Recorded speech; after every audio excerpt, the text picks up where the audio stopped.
Ladies and gentlemen, please find your seats and we will begin with the rest of the session today. So quiet.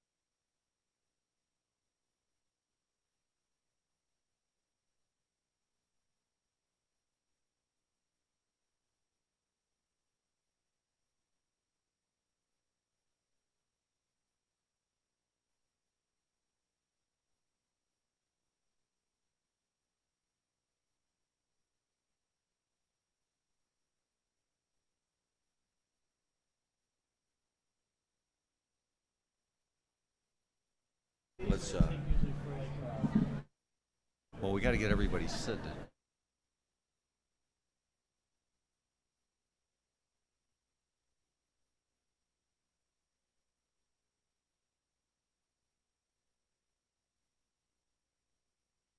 We have a couple panels coming up there.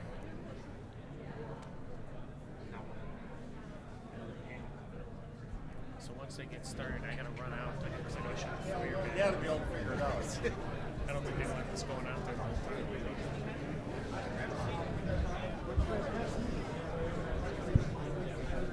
time. Okay, folks, if we could get started again, please. If you can grab your seat. I want to welcome Governor Rick Snyder.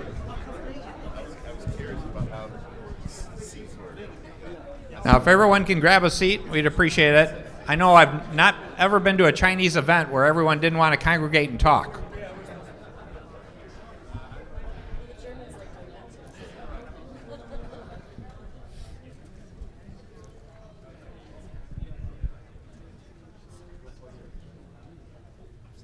The good part is if we play musical chairs, everyone's going to have a chair. Well, good afternoon. It's great to be with you. I'm Rick Snyder. I'm former governor of Michigan, and I'm happy to have an opportunity to help moderate this panel. Before I do that, I just want to say thank you to the CGCC and PNE in particular for this, and the United States Heartland Association for all their work putting this great event together, because we haven't been able to gather for some time. And it's important that we get together, and it's important we talk and we learn from one another, and this is a fabulous forum to have that happen. So I'm proud to be part of this, and I'm actually looking forward to learning. I'm a proud nerd. So we got an opportunity here to learn from some great mayors, and I hope to the degree you're from China or you're from another part of the United States, you'll get an opportunity to really learn about the heartland of America, the Midwest, from these mayors. They represent what the United States is all about and how our country came about and the values of hardworking people. So I think it's a great opportunity to share, and I've got some questions for them, but hopefully we'll have some time for you guys to ask some questions. So we've got 4 wonderful mayors from 4 different states covered here. So we've got Tito Brown from Youngstown, Ohio. It's great to have you. Chris Coons, yep. Chris Koos from Normal, Illinois, our local guy. Katie Rosenberg from Wausau, Wisconsin. And Jim Hovland from Edina, Minnesota. And to kick things off, I can't do justice to talking about your community, so I think what would be really helpful is to give some people some insight on both your background being mayor, but also tell us about your community. Tell us about the cool things. There's some great reason you're living there and you've been successful there. Why are we fired up to come to Youngstown? Tito, get us started here. Well, we don't want to talk about the Buckeyes, and we'll keep that out of the conversation, right? Please do. Yes. No, let's not. Let's not. The day has been going so well. First of all, my name is Tito Brown. I'm the mayor of the city of Youngstown, Ohio, and Youngstown is situated just about an hour and a half between Pittsburgh and Cleveland, and probably 6 hours from Chicago. So we're right in the middle of everything that's happening. It is what we call a legacy city. It's one of those cities when the steel mills were booming, it was the place to be. It really represented the southern migration for jobs and families, and that was the crust of what was happening there. However, on Black Monday, and when the steel industry just turned upside down, families just left, and the community. One story, gentleman said that he went to school on Friday, and when he got there on Monday, the kids in his class were gone, and he's never seen them since. That's been 50 years, so it's 2027 will be 50 years since the Black Monday for the steel mill leaving the community of like Youngstown, Ohio.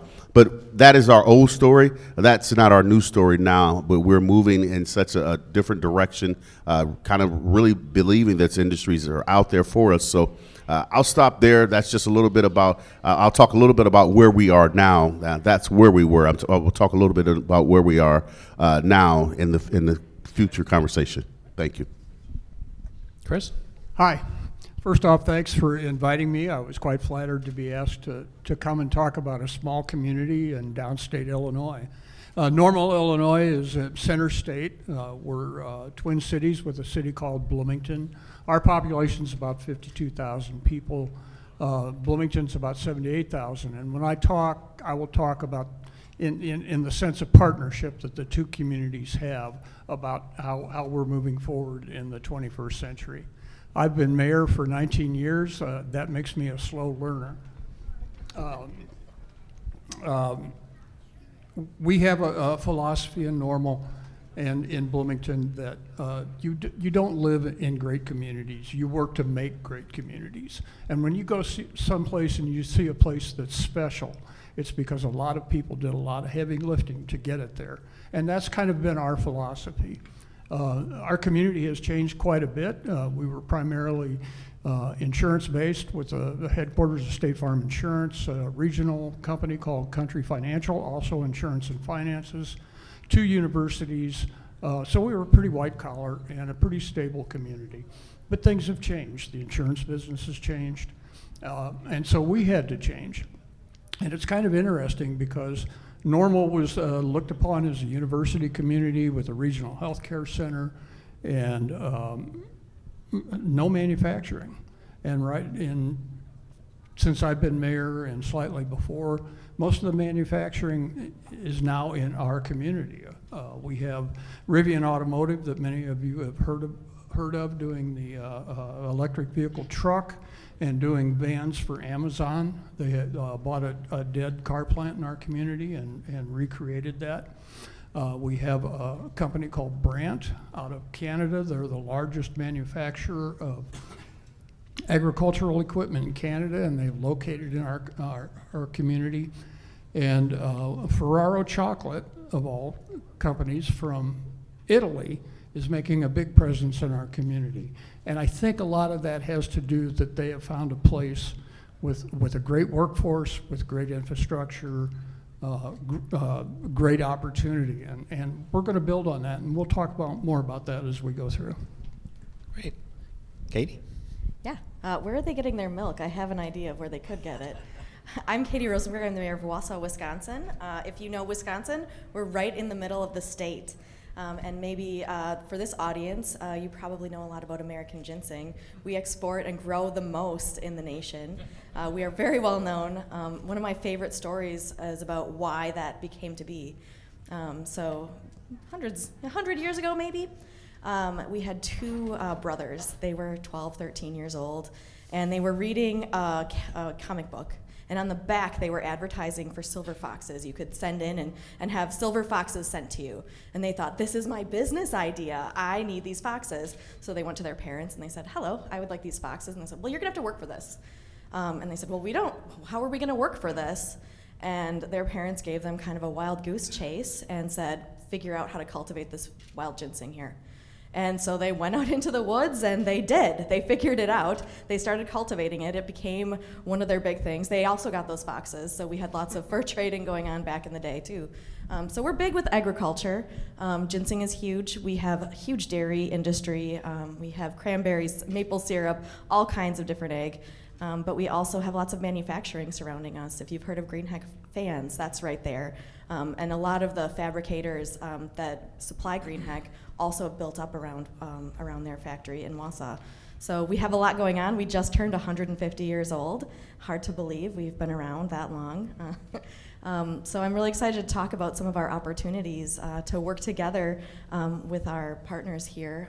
We do have 11% of our population is Hmong, so you probably have heard of the Hmong who were our allies during the Vietnam War and the Secret War. So we have lots of diversity in our community. So we would love, if you're ever thinking you'd like to tour our area, we'd love to show you everything we have.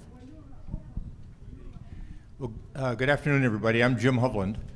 I'm the mayor of Edina, Minnesota, which is a suburban community, first-ring suburban community, just southwest of Minneapolis. And we are fortunate to be a community that punches way above its weight. We're about the same population as normal, about 54,000. I was just sitting here, incidentally, thinking about the geography here. I just happened to notice that we've gone from the east to the west and now to Minnesota, which is the dead end. Before you get to Canada, the end of the road. I thought you were talking about the Vikings. Yeah, no, we were progressing north to Wisconsin. I wouldn't insult Wisconsin. Here we go tonight. No. So anyway, our town is headquarters for many of the CEOs that run our Fortune 500 companies. If you look at Fortune magazine and you look at the Fortune 500 companies, Minnesota has more Fortune 500 companies per capita than any state in the U.S. And most of them are sited in the Twin Cities, and a lot of the CEOs live in our community. We've got a really high level of education, so our location is superb. Our school district is superb, and about probably $15-16 billion worth of market value on our property, and we'll be talking more about some of the things that have happened during the pandemic. I'll probably talk a little bit about the effects on our region, because we're really like a big town, including Minneapolis, with the killing of George Floyd, which preceded COVID. And we really got kind of a double whammy in Minnesota between the killing of George Floyd and what happened worldwide with that, and what happened in particular to our economy and our biggest city. And then also with that was in May of 20, and then in January of 2021, having the first case of COVID discovered in the U.S. and having the pandemic go from there. So I'm going to turn it back over to Rick, and we'll proceed. Thank you. Oh, well, those were great explanations, and it's wonderful to see. We do have the Great Lakes states represented here, and we do get along. They're picking on each other a little bit, but just to let you know, we got a Buckeye and a Wolverine sitting next to each other. That's pretty good. For No bloodshed yet. We're good. in terms of states. In terms of issues, though, one of the things, and I'll go to you, Chris, so we'll sort of rotate this around, is it says reopen for our future. And we're coming out of COVID, and now people are looking to expand in that again and grow. And we have a lot of wonderful Chinese companies, a lot of wonderful companies in general here. What's the pitch you'd make them to come to your town? Oh, it's the best town in the United States would be the first start. But realistically, there are a lot of assets that we have, and a lot of communities in the Midwest have these, and you're going to hear it from these other mayors. So we're well located within the region. We have 3 interstates that intersect in our community. We have a very vital airport that has flights daily to Chicago, Atlanta, and Detroit. We have 2 Class 1 railroads in our community. We have lots of water, and we have cheap power. So there are just a lot of elements there. And now there are companies, international companies, that have found that in our community and identified that. I will tell you the downside that we're working on is workforce. Workforce is an issue for a lot of communities that are growing. We have Illinois State University, who's starting an engineering program. A whole new school of engineering because there's such a demand for engineers, and that will open in 2025. Heartland Community College is a forefront in leadership on workforce development programs. With Rivian Automotive coming to our community, they thought they would need 1,100 employees. They're cresting to 7,000 employees in our community now. And with the help of the state government in Illinois, Heartland Community College has started 2 programs on battery technology, and electric automobile manufacturing. And those programs are taking off. And the other thing I should talk about that we're really known for is agriculture. We're the largest county in the state of Illinois. We have some of the richest farmland in the United States, and we're a huge exporter of soybeans and corn. Right, Katie? All right, so Wausau is a great place if you have family. I would think that we've invested early on in our education system, starting right away with our Wausau School District. We have one of the oldest international baccalaureate programs in the nation, so in actually North America. So if you have a family and you want to bring them, they're going to get a great education. And then moving on up, we have a 2-year college, we have a technical college, we have the Medical College of Wisconsin. We have partnerships with the variety of UW colleges. So we have a master's program in business, a bachelor's program in engineering. You can do that all in Wausau. So really great if you have folks who are with you who need education and you want to start a family. But we have lots of opportunity too. We really value entrepreneurship. We have great programs available. We're really good partners with the Wisconsin Economic Development Corporation. Just a quick pitch. They got a table out there. Talk to them. We want to talk to you together. But we have a lot of opportunity too. We have some space. We have old legacy buildings that maybe did some things that we no longer need them to do. So paper mills, right? We have those in our region. How do we transition those into something new? How do we ensure that everybody understands ginseng here? I was talking to somebody at lunch about ginseng, and they said, well, actually, I'm more interested in cranberries now. That's what I'm into. Well, we got that too. We have so many cranberry bogs. We have so much opportunity for whatever that is that you're interested in. And we have a big medical campus, a couple of them. We have 3 big medical agencies just right there in Wausau. So whatever it is that you're interested in, we can figure out how to get you injected into the right system. And I know that our wraparound services with education, they are willing to make sure that the workforce is ready too. Thanks, Katie. I mentioned earlier that Edina is part of this metropolitan region. So this metropolitan region, this 7-county metro area that encompasses Minneapolis, St. Paul, and a great number of suburban communities like Edina. I'm going to answer this question on a more of a regional basis. When we hit the front end of the Great Recession in 2008, the mayors in our metropolitan area, the Regional Council of Mayors, got together with the Humphrey School at the University of Minnesota and analyzed what were our strongest economic clusters, because we all know that when you've got strong economic clusters, those clusters tend to go into recession the latest and come out the quickest. And we determined, and I don't know why nobody had done this work before, but we were at the top of the heap in biomedical and med tech and medical device. And so we're right up there with Boston in terms of producing medical devices for the world. We're really strong in finance. We're really strong in water. We're really strong in banking. And we're really strong in logistics and transportation. And so those are these clusters that we started to think about and try to align and make them even stronger than they were. So many of you in this room probably heard about Medical Alley, which is a medical device association that exists in the Twin Cities. So we've been able to think about how to grow this economy of ours. And then Edina is a beneficiary of that, because in Minnesota, because it's so cold, we got this great history of collaboration on everything. So we don't really care what town the business goes to. We just want them in the region because we want our region to prosper. And that means our state is going to prosper, because we produce about 74% of our state GDP is produced in that metropolitan area. Tito, tell us about Youngstown. First of all, it's the people. You will never find the more inviting. And Youngstown say we invented grit. We are tough and will endure the tough times, but we're also inviting. We look about relationships, and if you get a chance to visit Youngstown, and I'll speak from the city economy, then our county economy, but then we talk about our regional economy. At one point, we were all operating in different silos, and now I call it the team of rivals. And now we're all together, and we've made trips to Washington together. We've made trips to Columbus, Ohio together. We've made sure that when we go and make an ask, it's one ask and one voice. But when we come back, we decide which piece of the puzzle that we can play a part in. We have Youngstown State University, which is one of our top universities in the state of Ohio, but also we have our community college, our Eastern Gateway Community College, and we are really realizing that there's ultimately there's opportunities for the workforce, but we're getting ready for it. We're making sure that the industries that are out there, we know that sustainable EV, sustainable energy is out there. It's not a matter of if it's coming, it's that it's there.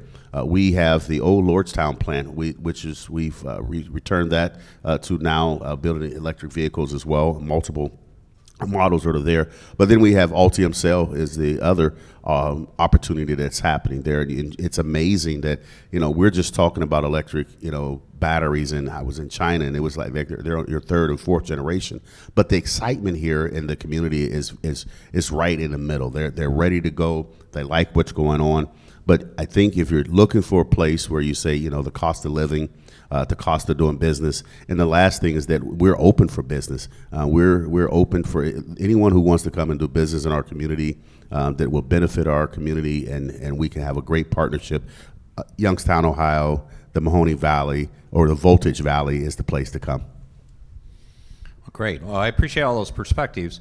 A lot of times when you get a panel, you get really nice questions and really simple things. I want to ask a tougher question, just so you can get some perspective. And it came up earlier on the survey when they went through the survey results on talking to Chinese companies and such. One of the concerns is about relations between the two countries and feeling about one another. And so one of the questions that I always had, I made 8 trips to China. I made a trip every single year as governor to build relationships. But I would go back and tell communities the size of all these fine communities here that I can help get people excited, Chinese organizations that's excited about your community. But if they don't feel welcome by you, they're not going to come. And so for all the Chinese companies and the Chinese representatives here, I'd just like to go down the panel and sort of say, are Chinese companies going to be welcome in your town? And what kind of response are you going to get? Because let's just be honest and put that on the table. So, you ready to take that one on, Katie? I guess it's me. My answer is heck yes. We want to welcome you. We have been working hard on becoming a more welcoming community.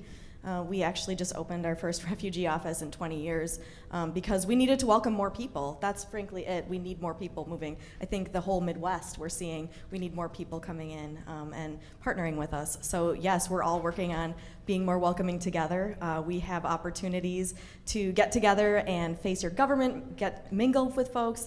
You are more than welcome. Do you want me to keep going? Because I will. No, that's good. We'll keep. Okay. Minnesota has this wonderful history with China.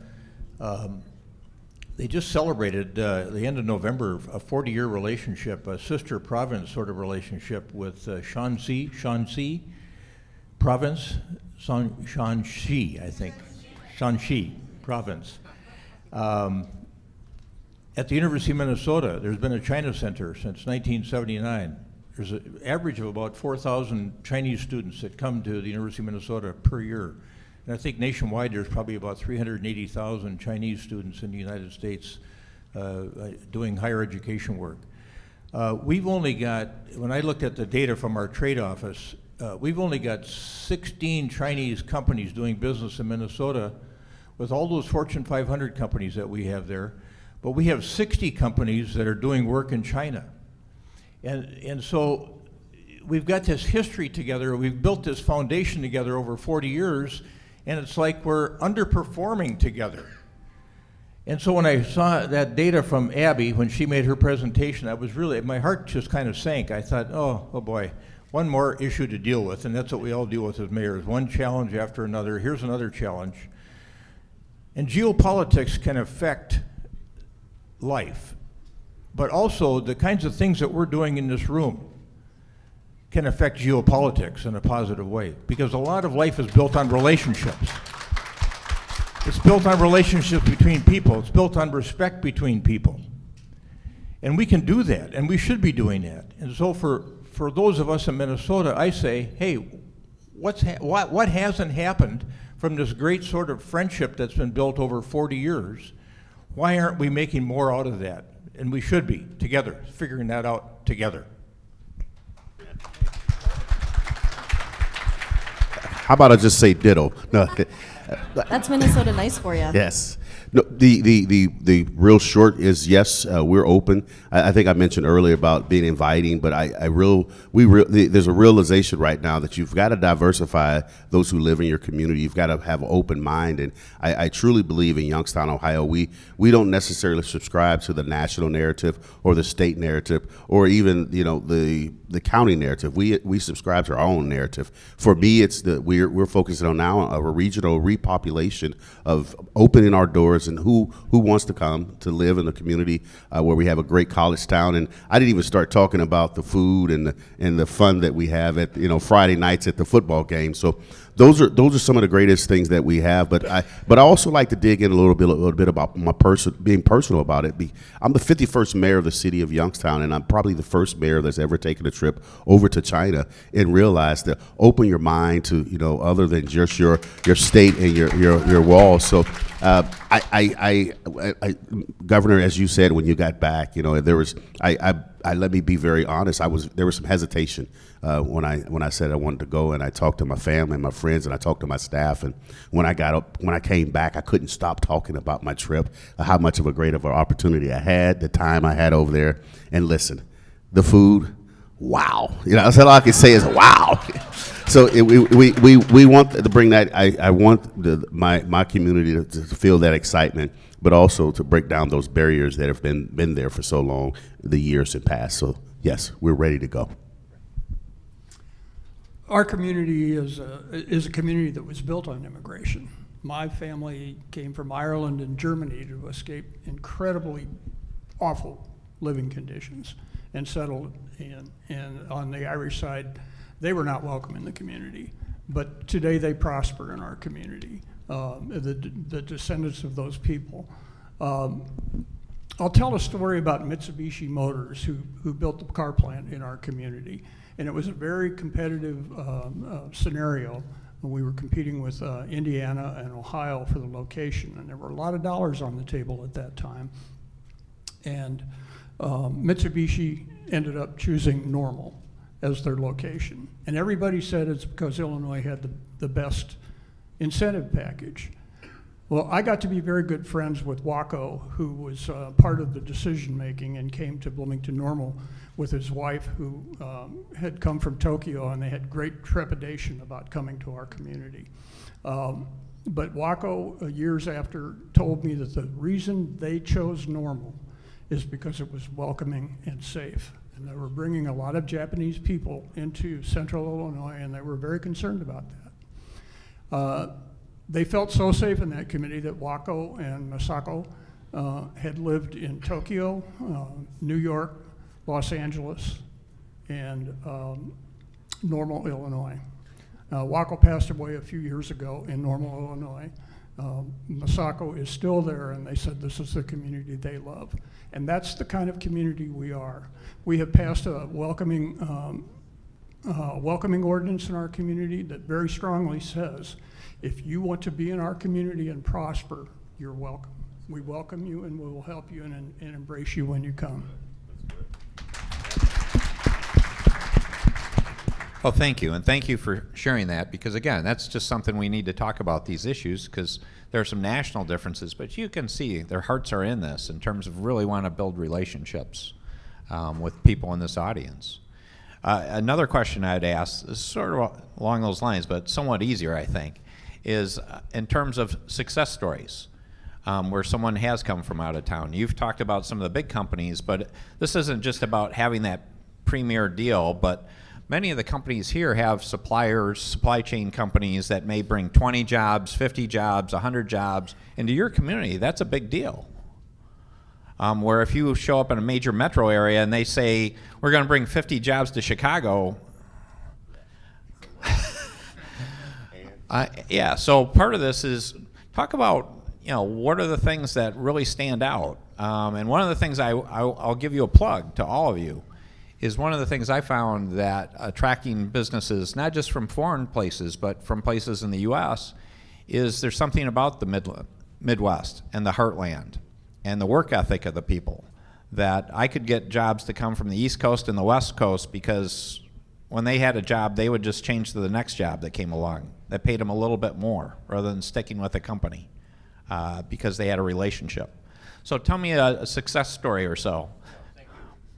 You know, I was just sitting here thinking, we've got all these CEOs from these big companies like Cargill and Ecolab and Target and other places living in our community. But our community, Edina, is built on small business. And all these small business successes. And the most recent thing we did now is we just set up an Edina Innovation Lab where we're going to take businesses that are not at the front end of an idea, but have got some traction and got a little life to them and help boost them to the next level. So that's one of the things that we've been working on that I think is really something to be thoughtful and proud of. Our Chamber of Commerce has been working on this diligently because their whole model of how they operate has changed. And so this Innovation Lab is a big part of what they're doing. On a broader basis, I see a workforce in the Twin Cities that's really highly educated. We've got the lowest unemployment rate in the country in Minnesota because of the businesses that we have there. We may have some workforce challenges like everybody else, but we're constantly thinking about how we're going to educate our young people and get them to the next level. So I think that Innovation Lab is at least one idea that I would talk about, and there are other small business stories we can talk about. We've got some folks in our town that took an old plant that was outside of Edina that was making woolen goods. It's called Faribault Woolen Mill. I don't know if you ever heard of Faribault Woolen Mill, but they've been around since the Civil War.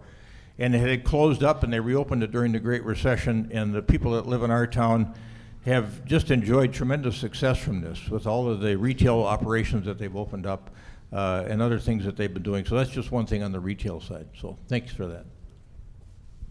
I think what I'll talk about is the success that's going to happen in the state of Ohio and how places like Youngstown, Ohio can benefit. We talk about the Intel chips that's going to happen in Columbus, Ohio. Now, Columbus, Ohio is about 2 hours away from the company. But the problem is going to be that Columbus is going to be competing for the workforce. But the bigger thing for us is going to be the supply chain. Who's going to be working? Who's going to be producing or providing the supply chain for Intel in Columbus, Ohio? Well, Youngstown, Ohio, we have advanced manufacturing, but probably have one of the greatest 3D printing opportunities that we have. Our university, our community college, as well as our Youngstown, our school systems haven't gotten together and put together what we call an innovation center, and that's where they're teaching the next generation on 3D and advanced manufacturing. So I think that's going to really be good for us, because if you're a business and your supply chain, you got to compete with Columbus, and let me tell you, Andy Ginther, the mayor of Columbus, is a tough dude, and they get companies will fall in their lap. But the problem is going to be, you get the one employee is going to work from one place to another. But if you start looking at the dollars that you'll spend in Youngstown, Ohio versus the number of dollars you'll spend in Columbus, Ohio, I think you'll get more bang for your buck when you look for employees, but also land and site readiness. And we just most recently took some of our American Rescue Plan dollars and placed and matched our public dollars with private dollars for our Chamber of Commerce to now find out what sites are you really looking for from the city of Youngstown. So we're doing site ready. I used to think, well, they want a place. Here's where they need the old steel mill. Well, no, we're getting more sophisticated and really focusing on here's what they need, here's what kind of employees they need, and here's where they need to be located. So we've taken that extra step to take our private money and put it with our public dollars so that we'll have site-ready locations. And I think the chip Intel will be a big thing for us because the supply chain will be a little further away to be more competitive. I think focusing back to that welcoming community idea, I'm trying to think of one, but I keep thinking of many. I think of a younger man a few years ago who opened a Mexican restaurant, now has 6 Mexican restaurants. I'm thinking about 2 doctors who didn't know each other that were doctors in Iran when that government fell, and came here in the 70s and had to go to medical school again. And they met in Bloomington Normal and started a practice which became a very good practice and developed a medical device that's internationally known for pain relief. And they did it in that community because I think the people in the community were welcoming that kind of business, that kind of entrepreneurship, We work on that now through our Economic Development Council, our Small Business Development Center, to help people who want to start small businesses, because those are really the core of the business community. You look at the statistics on small businesses in the United States, you know, they employ 80% of the people in this country. And they add vitality, a unique sense of place is what they bring. So we encourage that in our community. We want that, you know, we want that, that multicultural influence to thrive in our community. Agreed, 100%. You know, we have so many small businesses. We really do relish that entrepreneurship, and we too have a lot of these similar stories where somebody maybe shows up and they go to our business incubator and they learn how to do their thing really well, and they open their first business, and then all of a sudden a few other cities want them to open the same thing there. So we have a couple stories like that too. I would say, you know, we now just opened up a new facility that manufactures fire trucks, and those are $1 million trucks for a city. I'm sure all the mayors know this. It is so expensive, and we have them built right here in Wausau, well, right up there, 5 hours. But you know, we have a lot of different opportunities for those, for folks who have all kinds of different interests. Again, the Medical College of Wisconsin is right here. We're training tomorrow's doctors every day. It's really a wonderful thing to have that environment, and they're focused on maybe different kinds of medicine, rural medicine, street medicine, whatever that is. They're doing all kinds of different things. So I think that we really have thrived because of welcoming people from out of town. I mean, Wausau was founded from a guy who came over from Germany and loved it so much that he went back to Germany, recruited 700 of his favorite friends, and they all came back together and they voted him mayor. So, you know, that's kind of who we are, and we have a lot of stories like that. A lot of people want to, yep, that's, you know, it's kind of a good idea, but I'm from Wausau, so I, you know, just have to make friends there. So. Great. Well, I appreciate all those. Thank you. So I want the audience to have an opportunity to ask a couple questions. And while you're thinking of a question you'd like to ask, I just mentioned something I mentioned to the panel, and I'm not going to put them on the spot. But we've talked a lot about how we can work together, because I did spend a lot of time going to China and working with Chinese government officials and private officials. But one of the things I'd encourage them to think about, I did encourage them, is there a sister city relationship or a partner relationship that could happen? Because it's not just about jobs, it's about the cultural side of things. So to those of you from China, you should think about if you might have a community that might be a good match, or if they're part of a province with their state, you know, give it some ideas to say, is there something that would be a good combination where I mentioned to them, they may be communities of 40 to 60,000, but if you get a Chinese sister city, it may be a town of 5 million. Bring it. So there's probably a pretty good chance you might get some good economic development in addition to making some new friends. Because we had fabulous province-state relationships at the Michigan level. Questions from the audience? Somebody have a question out there? I've got one in the back.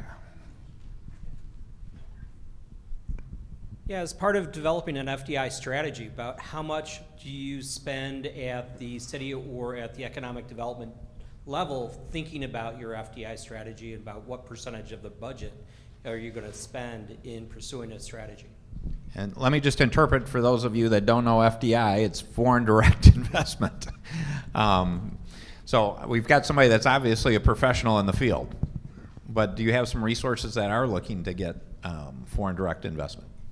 I would say yes. Our regional chamber, we spent quite a bit of time for that, and I'll say this, and I'll make it real brief. Before I became mayor, and I talked about the silos, and it's been 5 years. We've had to build that relationship because the chamber would make their trips or they would make their decisions without having the city at the table, and now we're at the table when these decisions are made. I mentioned that we've done fly-ins to D.C. together, we've done fly-ins to Columbus together, but we also, when I first got the invite to come here, that was the second call that I made. The first was asking my wife if I could come, and the second was asking the chamber if what should we bring to share with the companies that are here. But they've talked about their investment and the things that they're doing. So we're now, as a partnership level, working on that. I'd say we're probably a little more opportunistic and nimble in that regard. We don't really budget. It's part of our thought philosophy in that. We work very closely with our local economic development council. Our CEO is in the audience here today. So I think Ferraro Chocolates is an example of a company. And what happens is when somebody shows an interest, we light up and we go on fire. And we focus on that if we think that's a good interest. And we tell them that we're ready, we're nimble, talk to us, tell us what you need. We'll tell you very clearly what we expect as a new business in our community, and try to make your path as easy as possible to be in our community. So we're small enough that we really don't have a FDI strategy, but when it comes, we're on it. Now, Chris, I behaved really well, but I got to pick on you on one item, if that's okay. Yep. And that's the issue of, if you really want to get the audience, why don't you have a piece of chocolate? You've been promoting this chocolate where's our place. chocolate? I mean, No. there should be chocolate out here for everybody, one's shouldn't asked. there? We've also got beer nuts in our community too. Okay. Yeah, Katie? so this is actually but not something that we budget for either. This is new to us, but we are open. We have great partnerships with our state economic development folks. We have our own department. We have a great relationship with the chamber. We have a couple different chambers, the Wisconsin Chamber of Commerce. We really want to work together. So if people are interested, we want to figure out how to make that happen. We work aggressively to make it happen. We probably have ginseng samples out there. Our foreign direct investment strategy is developed, as it is in Wisconsin and other states, at the state level and also at the regional level through our regional economic development entity called Greater MSP.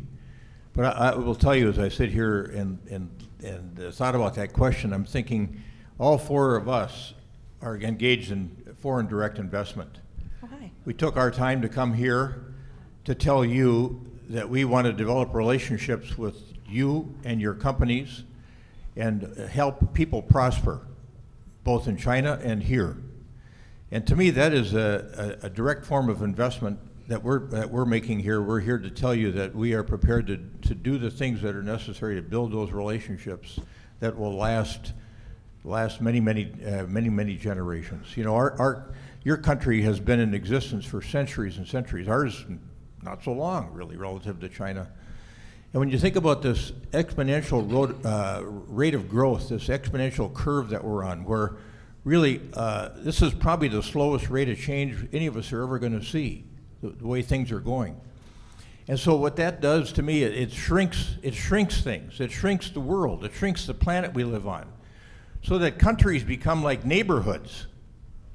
And I don't know how you feel about your neighborhood, but I like getting along with my neighbors. I like having a good relationship with my neighbors. And I think we should all be thinking about that we're really more like big neighborhoods. And it's true that we're competitive with each other because we're the two greatest economies in the world. But there are things that we should be doing together that would cause us both to be more prosperous. And we need to think hard about that and be careful about that and pay attention to it. Yeah, great answers. And we had a question here. Yes, sir. They got a mic coming here. Thank you, Governor. And I want to appreciate Mayor Brown. As a Chinese, food matters to me. I'm very happy that you like our food. Thank you so much. And I'm as an architect, I'm architect, and Perkins will provide the best quality hospital design. And my question for you are, during the pandemic, especially in the very beginning, we have the CDC requires have like 6 feet to each other. And after the pandemic, how much the pandemic influenced the city regulation for the planning? And so, yeah, that's my question. Yeah. Thank you so much. How about, Jim, you want to? Oh, about, did the rules change during the pandemic for planning, for zoning, for how people operate, given the rules of the pandemic? About having business come. I generally don't think they did in most places. But Yeah, no, that was his I question. was thinking about anything that we might have done from a zoning standpoint or anything else that affected us during COVID. What happened in Edina during COVID, like probably every other place, is that retail all of a sudden just completely dried up. And so for the retailers, there was a lot of stress. And people were wondering, are people ever going to come back to brick and mortar facilities and shop? Well, in our town, it's totally rebounded. And we're really grateful for that. So as we think about the theme of this conference, we're right there. In 2022, Edina had the highest level of economic development it's had in its history. We've had $400 million worth of property building permit revenue issued. And so our retail stores are full. There's all kinds of prosperity there, despite the kind of worries about the economy right now.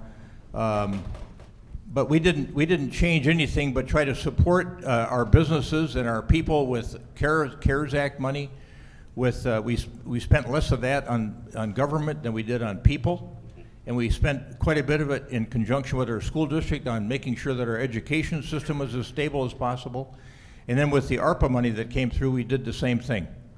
So we've tried to keep our people working and housed and fed, and so that everybody can prosper.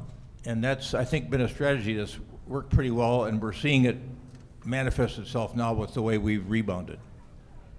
One of the things we really became was more flexible for the outside dining, you know, the connection, the several things, the small business who didn't have a banking relationship. We've worked on putting those banking relationships together, but also those businesses who said, I would come back if I had this or that, and we try to help them do that. So just the flexibility, even in our downtown, we're seeing a slow gradual push and pickup. But even in City Hall, we don't necessarily, one of the bigger changes, you don't necessarily have the flow where you can come and go as before. You come and go as you please. We've kind of put some regulations on when you come in, who you want to see. So there have been some changes there.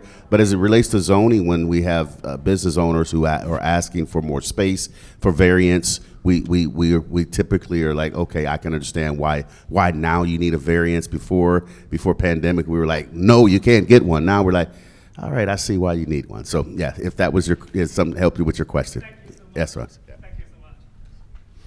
On any given day, in a city, 50% of the people in the community are either annoyed or mad at the mayor. I run a good city. During the COVID years, 100% of the people were annoyed and angry at the mayor. Why isn't that person wearing a mask? Why are you making me wear a mask? Why is that business open? My business is closed. So it was a tough time, but it really gave us some opportunity to learn some things about the community. We took dollars that we received from the state, and we almost exclusively gave it to the small businesses that were most impacted by it. As you said, Tito, that changing zoning regulations for restaurants, COVID made them identify, hey, people like eating outside. And it's like, you're just not figuring this out? So we were resilient, we were firm. I think people respected that, but we were resilient, respectful, and tried to do what we could do to make everybody's life a little better. Well, the year I was born, the Wausau Mall opened, and the mayor at the time had it right in the middle of our downtown. So it had been slowly dying probably over the last 10 years, but obviously once COVID hit, it was all over. So last year we bulldozed that mall, and now we are completely rebuilding it, and that's given us opportunity to weigh, what should a thing look like over the next 50 years? What should we be doing? What should we be doing for people? So that's really, it's kind of changed some of the things that we're aiming for, right? We talk about the flexibility in policy making, we're doing all that, that's great. That probably should have been done way before, but I'm just glad to be part of that now. But I would say too, we're thinking more about HVAC systems, right? How to keep people healthy. And we have Green Hag right there. Why weren't we thinking about this the whole time?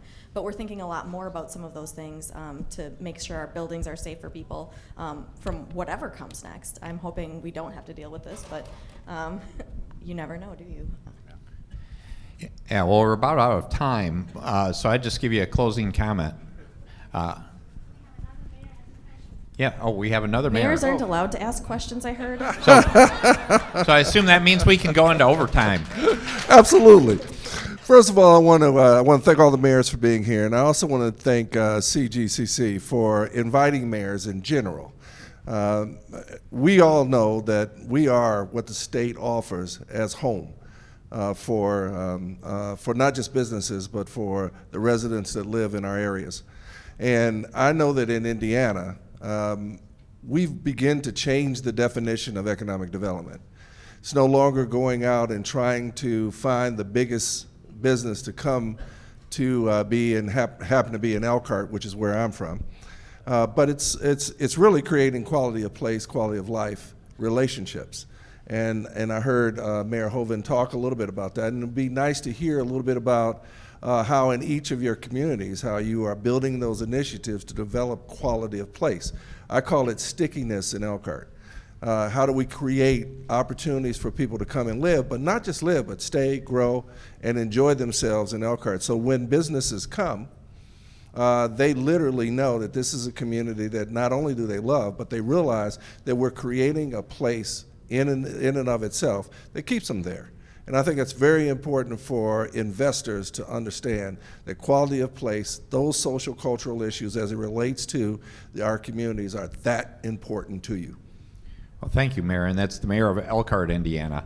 And so we'll give a chance for an answer, but this is the lightning round now because we're getting the hook from the other side. So 30 seconds. I would say arts and entertainment. That's a big piece. Arts and entertainment is a great attraction for any individual, any community. That when you get there, that's a attraction for people.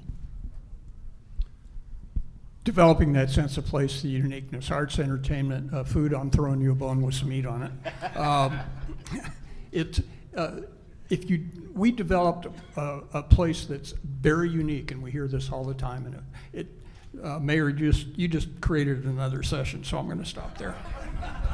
So I guess I could pile on to the arts and entertainment and food. We all got it. But we have great outdoors. We have a great ski hill. I already heard from somebody here who skis in Wausau, so shout out to them. But we also have great snowshoeing, all the things. So if you want to be outdoors and meet people, recreation, we got it.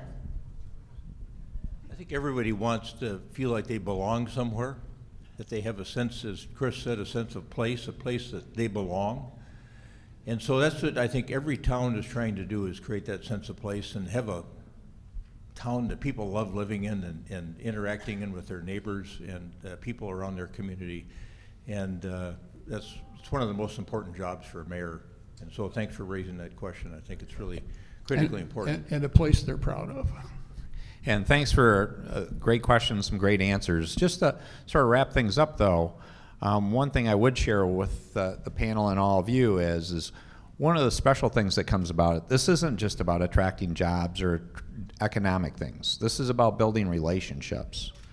And one of the key things is it's a Chinese concept that we don't do real well in America quite often, is the idea of old friends. And so as you listen to these fabulous people that are representing the heartland of America, these aren't your big city folks. These are folks that have wonderful communities or nearby the big city, but they're bringing a set of values that I think you could really interact with. So I would encourage you to interact with these folks during the rest of today and beyond. And as you talk to them, look them in the eye and say, is this someone that could become an old friend? That could be a long-term relationship. Penny and I have been old friends for over a decade, and a number of other people. Those are special things that transcend just economics. So I would encourage you to do these interactions outside of this session. So please do so. And the last thing I'd say is let's give a big round of applause. These guys were great. They're wonderful. They were great people. Thank you.